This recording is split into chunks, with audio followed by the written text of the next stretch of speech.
ქობულეთის შემოვლითი გზის 9 კილომეტრიან მონაკვეთზე სამუშაოები გრძელდება. ერთ-ერთი ყველაზე მასშტაბური და რთული ხიდის საერთო სიგრძე 1180 მეტრია.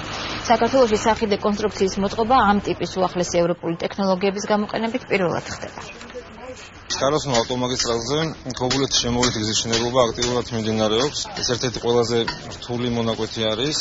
კონსტრუქციულად 16 სახიდე გადასასვლელი, რამდენიმე გვირაბი, საგამტარები, წყალგამტარები და გადასასვლელები არის. ქობულეთის შემოვლითი გზის დასრულების შემდეგ მთლიანად განვითარდება კურორტი, ტრანზიტული მოძრაობისგან. დასაქმებული ყავს ადგილობრივი მოსახლეობა, დაახლოებით 70% მოსახლეობის არის საქართველოს მოქალაქე.